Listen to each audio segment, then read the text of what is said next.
Oh, there we go. Don't mean to do that. There we go. Welcome, hello, to the newest edition of Unregistered Live, the live stream show that presents the academic and scholarly work of Unregistered Academy. If you would like to check out our courses, our offerings, our community, go to unregisteredacademy.com and sign up immediately, of course. I wanted to also say another thing about membership because in the last 2 months, the most popular membership for new members has been the one through Patreon, which gives you access to the after show on Wednesday nights and to all the courses at the Academy. So if you want that, if you want basically access to everything that I do, go to patreon.com/unregistered and join up at the Unregistered Academy level. I've neglected mentioning that to people, but I guess people have found it because, as I said, that's been a very popular sign up of late. So clearly a lot of people want access to all the things in one membership. If you just want access to the courses, unregisteredacademy.com, go to the join page. There's multiple options. You can either be a monthly or an annual member. You can either sign up to participate in the live courses, which happen every week, or just do the streaming video.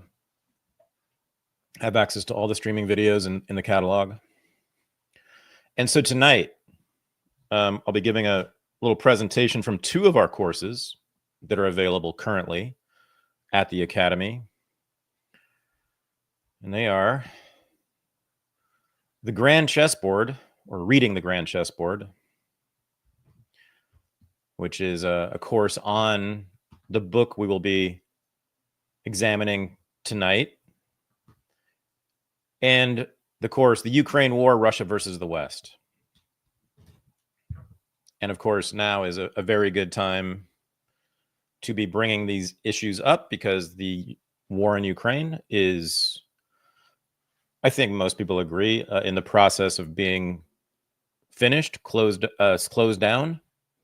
This may take months, may take many months, but I think it's very clear to all observers and even all participants that yes, Trump's actions have very clearly, definitively signaled that he is ending this war and that the war will in fact end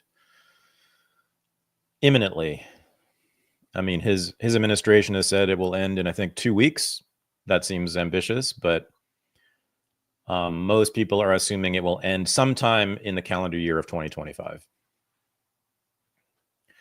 And that some sort of buffer troops, some sort of peacekeeping set of troops will occupy parts of Ukraine to serve as a barrier or buffer between the Russian military and the Ukrainians.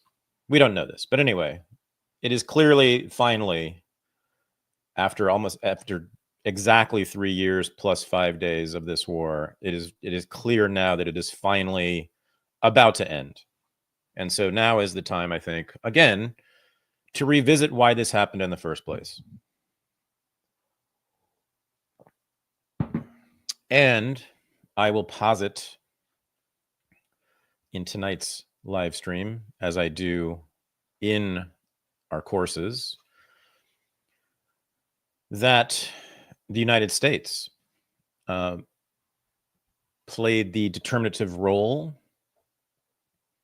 made the determinative decisions about what should happen in Ukraine vis-a-vis Russia. So let's just begin with setting the stage, the context, the historical context, which immediately concerns 1991, the dissolution of the Soviet Union, which was 2 years after the dissolution of their Eastern European satellite countries,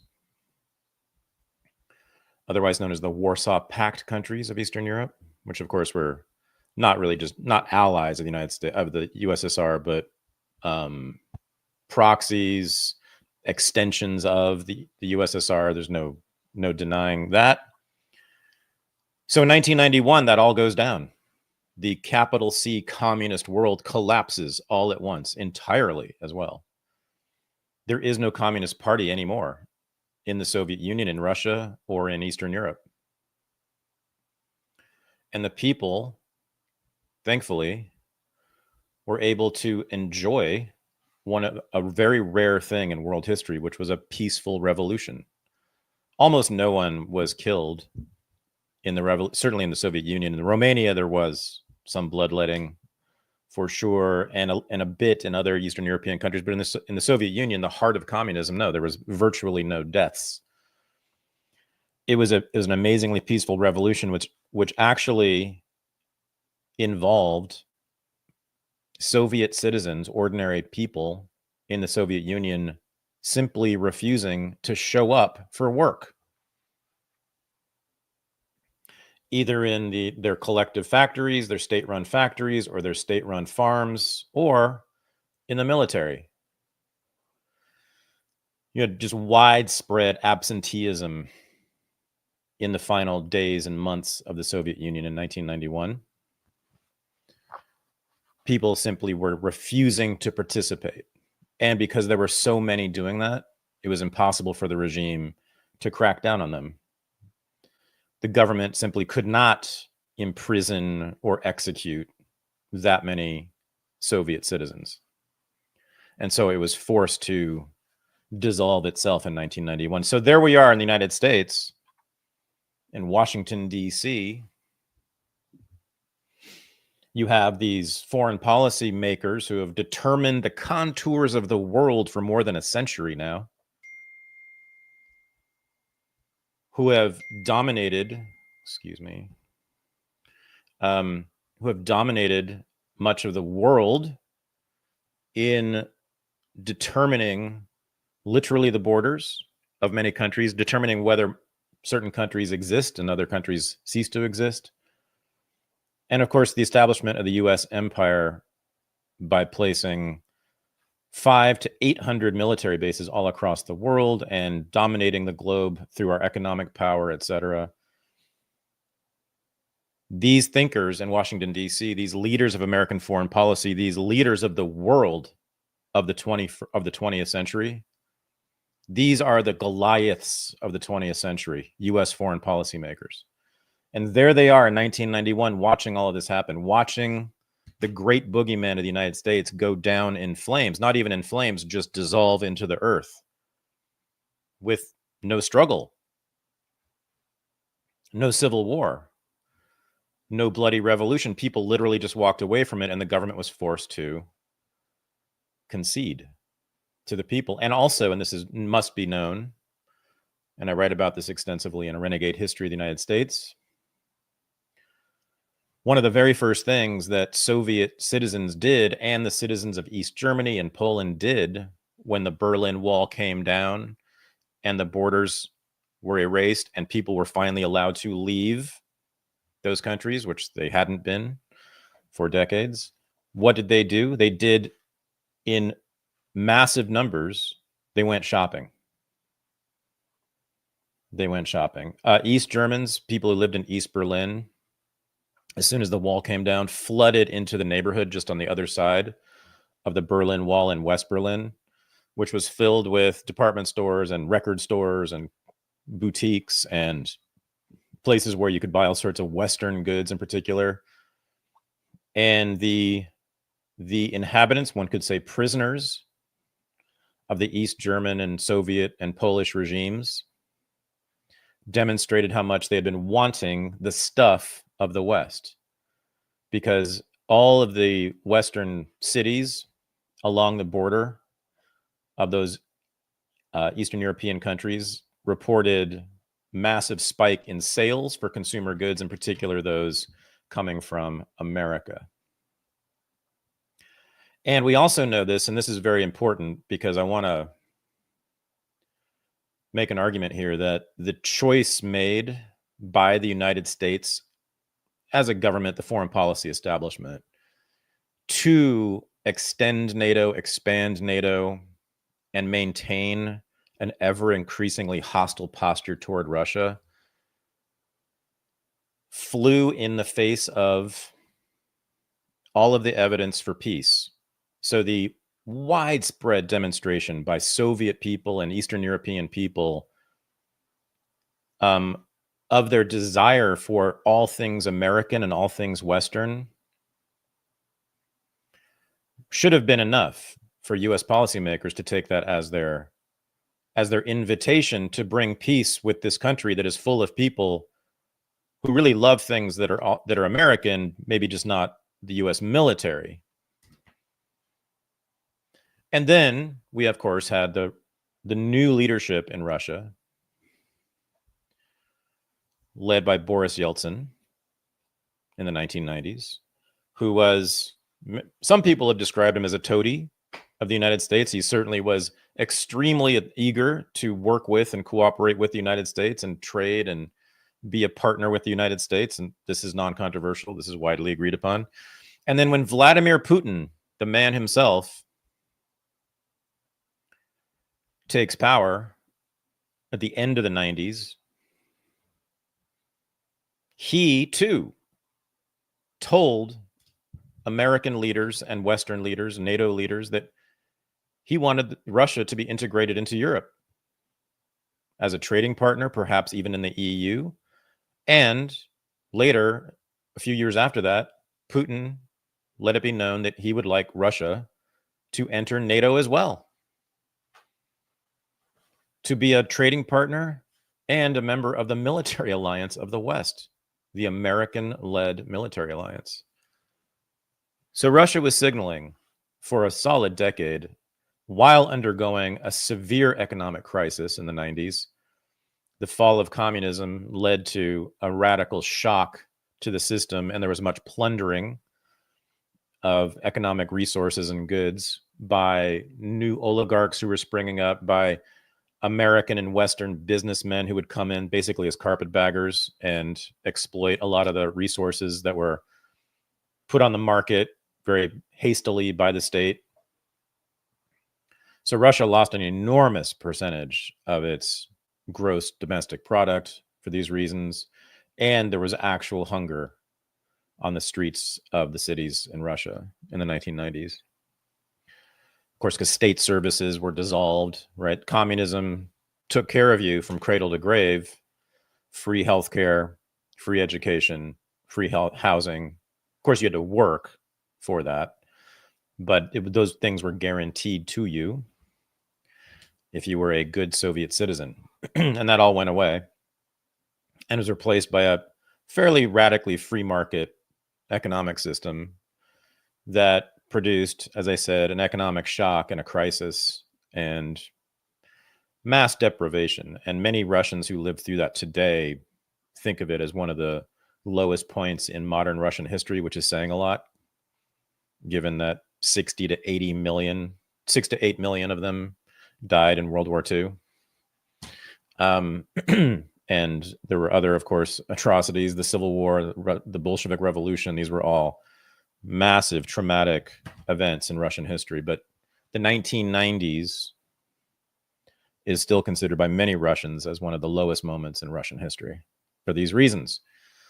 So again, Russian people, and we have many, many surveys were taken at the time of Russian people, 60 to 80% held very favorable views of the United States, wanted Russia to have a good relationship with the United States, wanted Russia to trade with the United States, of course, because there was always a huge demand for goods by the Russian people. When I visited the Soviet Union in 1987, I had the very typical experience of Western visitors to the Soviet Union, which was as soon as you walked into Red Square, you were besieged by all these Soviet teenagers asking you to trade with them.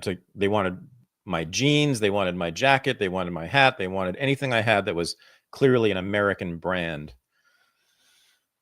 And that only accelerated, that sort of amplified that Russian love for American popular culture and consumer goods and the way of life not democracy, not liberalism, not the 82nd Airborne, but certainly, Levi's and Hollywood and rock and roll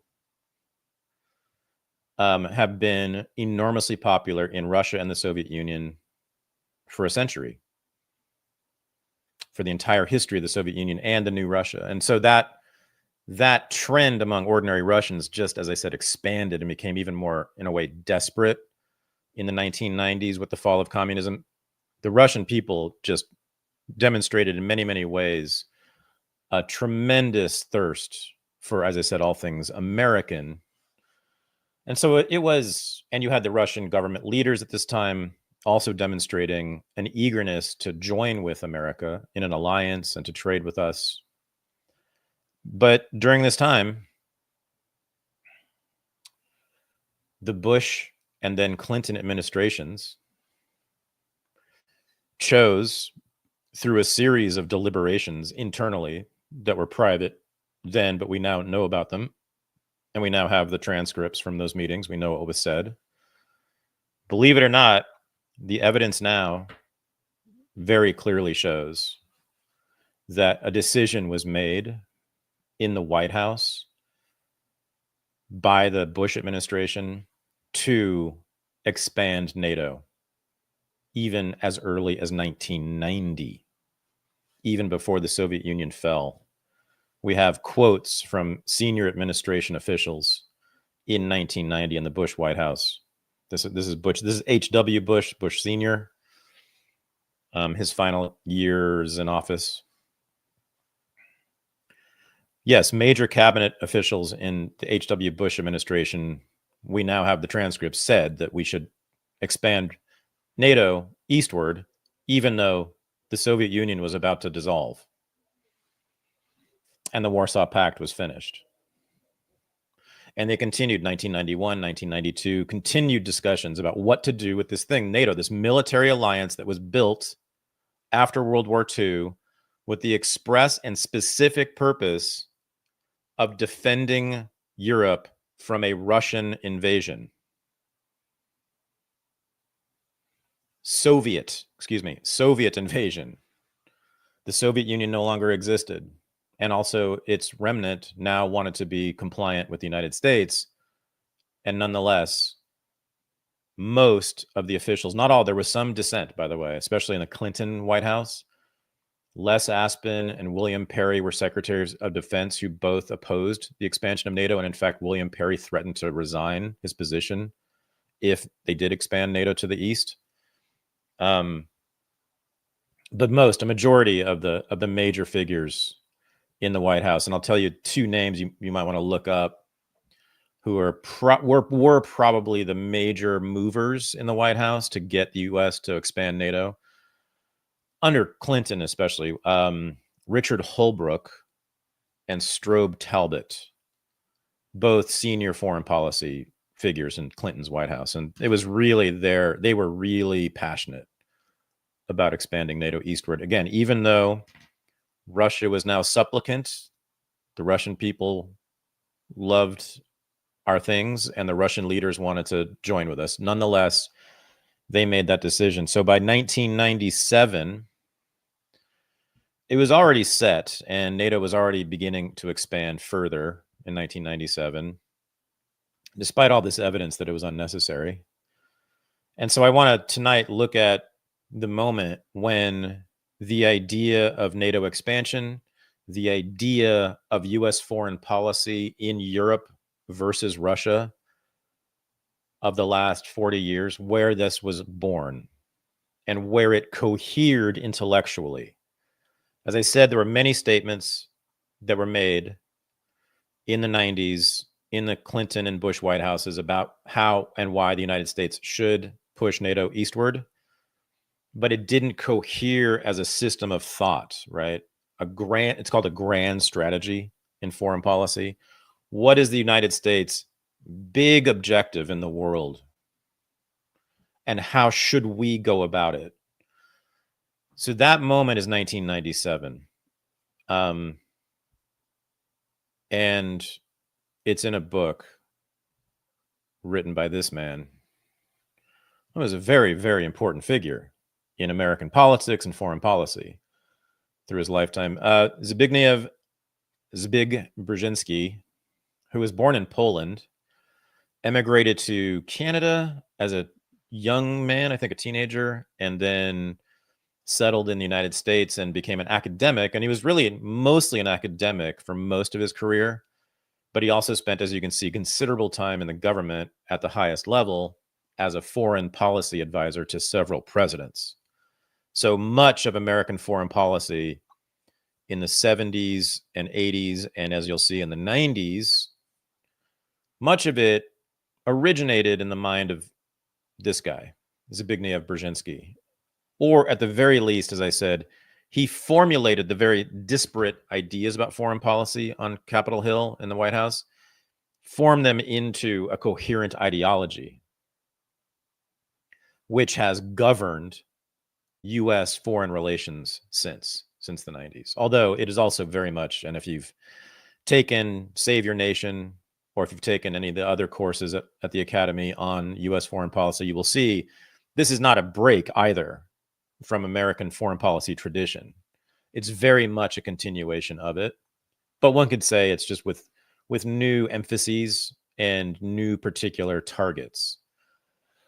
So Zbig, as you can see here, was foreign policy advisor to Johnson during the Vietnam War. Later, a decade later, he was sort of replaced as the main guru in foreign policy by Henry Kissinger in the 70s in the Nixon White House and Ford White House. But he came back under Carter and became NSA, National Security Advisor, through the Carter administration. He was a founder of the Trilateral Commission. He was a member of the National Security Council Commission on integrated long-term strategy under Reagan, so he worked under both Democratic and Republican presidents. He's a director of CFR, Council on Foreign Relations, the most important and powerful think tank. He worked on George H.W. Bush's National Security Advisory Task Force. But as I said, he's mostly been a professor, and he spent most of his academic career at Johns Hopkins. He's written many, many books. We're only going to be looking at one of those books today, although it is, I think, undoubtedly the most consequential of his books. His son, Ian Brzezinski, is also fairly high up in the foreign policy establishment. He is, or at least was, volunteer advisor to the National Security Council of Ukraine. So particularly where he has worked in particular on Ukraine, his son. And Ian was also Deputy Assistant Secretary of Defense for Europe and NATO policy under W. Bush. So as you can see, this is a powerful, powerful family who make a lot of major decisions about what the United States will do in the world. His other son, Mark Brzezinski, is, I think he no longer. This was written a year ago. So under Biden, he was the ambassador to Poland. Very, very important, powerful position these days because Poland is so crucial in U.S. and European politics right now. He was also ambassador to Sweden and a member of the NSC under Bill Clinton. And then, of course, you all know his daughter, I would assume, Mika of MSNBC Morning Joe Scarborough's wife, but a daily figure in cable news, and because of that in American politics for many years now.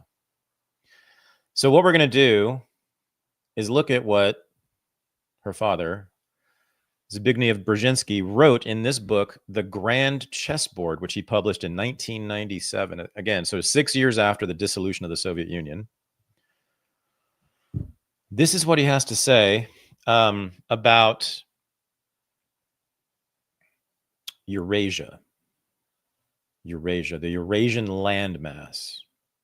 Europe and Asia, of course, they are contiguous. So that entire landmass right there, he was especially focused and concerned about that. And so I'm going to show you 4, I think, passages from his book in which he is concerned with Eurasia and what the United States should do with Eurasia and how important it is. He says, for America, the chief geopolitical prize is Eurasia. For half a millennium, world affairs were dominated by Eurasian powers and peoples, who fought with one another for regional domination and reached out for global power. Now, a non-Eurasian power is preeminent in Eurasia, and America's global primacy is directly dependent on how long and how effectively its preponderance on the Eurasian continent is sustained.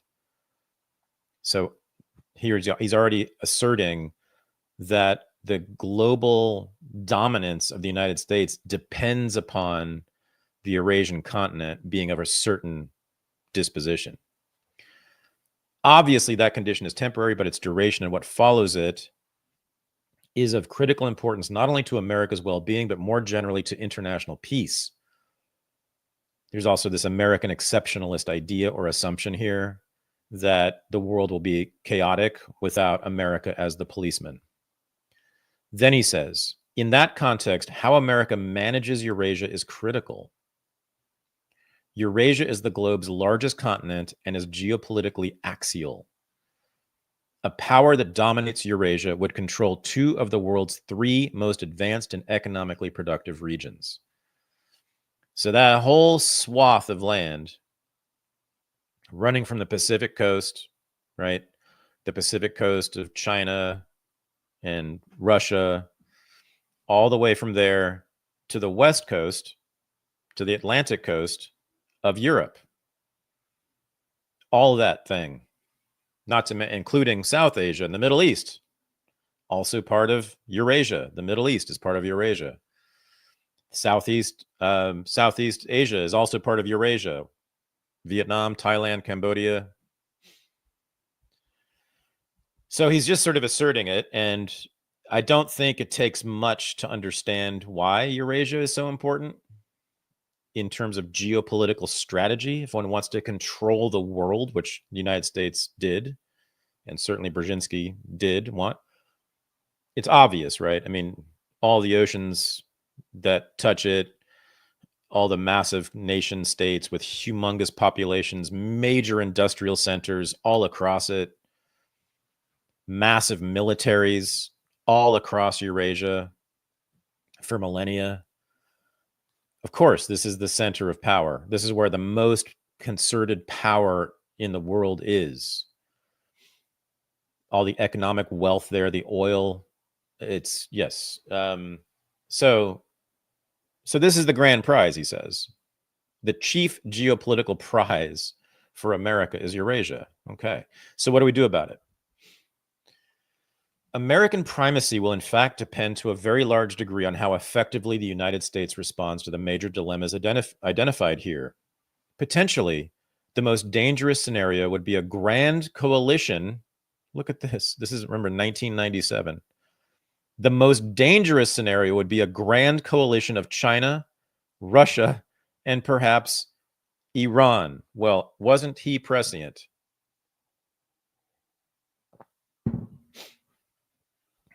An, quote, anti-hegemonic coalition. That's exactly what the axis of resistance calls itself. And BRICS calls itself. Anti-hegemonic coalition. This is long before BRICS was even an idea. He saw it coming. United not by ideology, but by complementary grievances.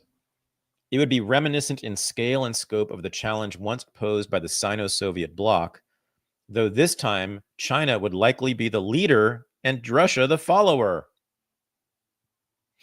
Also, that appears to be the case. Averting this contingency, however remote it may be, will require a display of U.S. geostrategic skill on the western, eastern, and southern perimeters of Eurasia simultaneously. So we will need, clearly, an expression, a demonstration, a projection of power, military and economic power, and political and diplomatic power all around the Eurasian continent, from the Pacific to the Indian Ocean to the Atlantic and through the Mediterranean as well. We've got to surround this thing if we want to maintain American primacy. Now, that's an interesting assumption there, too. How many of us, how many Americans have thought when we wake up in the morning, gosh, I sure hope America has global primacy. I sure hope America maintains its global dominance over the rest of the world. But again, these are very strange people. Foreign policymakers in Washington, D.C. are just very, very strange. I've said this many times before. This is how they think, and this is most importantly what they want. And it's not for their own personal gain. This is purely ideological. He's not going to gain any money or any more power or prestige from the U.S. having a greater hold on Eurasia. He really believes this is in the service of human freedom. So here we go. American primacy will in fact depend. Oh, sorry. I'm going to do the next one. Yeah, we did this already. So most important, however, is Ukraine. He points right to this again. 1997. This is many, many, many years before. This is before Putin was even in power in Russia. This is long before Ukraine was the kind of issue it is now. Most important, however, is Ukraine. As the EU and NATO expand, he's already predicting they will continue to expand. He wants them to continue to expand. Ukraine will eventually be in the position to choose whether it wishes to be part of either organization. It is likely that in order to reinforce its separate status, Ukraine will wish to join both once they border upon it and once its own internal transformation begins to qualify it for membership. Although that will take time, it is not too early for the West, while further enhancing its economic and security ties with Kiev. Look at this. To begin pointing to the decade of 2005 to 2015, what happened in that decade, that span right there? What happened in 2014? The Maidan Revolution, which was stoked, partly organized by, partly inspired by the National Endowment for Democracy and USAID and the CIA. So he's calling for what happened. Let's read that again. Although this will take time, it is not too early for the West, while further enhancing its economic and security ties with Kiev, to begin pointing to the decade 2005-2015 as a reasonable time frame for the initiation of Ukraine's progressive inclusion into NATO, thereby reducing the risk that the Ukrainians may fear that Europe's expansion will halt on the Polish-Ukrainian border. Russia will find it incomparably harder to acquiesce in Ukraine's accession to NATO. For to do so would be to acknowledge that Ukraine's destiny is no longer organically linked to Russia's. Yet if Ukraine is to survive as an independent state, it will have to become part of Central Europe rather than Eurasia. And if it is to be part of Central Europe, then it will have to partake fully of Central Europe's links to NATO and the European Union. Brzezinski is laying out the map, the plan, the blueprint. And as you can see, it's quite amazing, right? This has precisely been the mission of U.S. foreign policy in Russia and NATO since. And here's the last passage we're going to look at.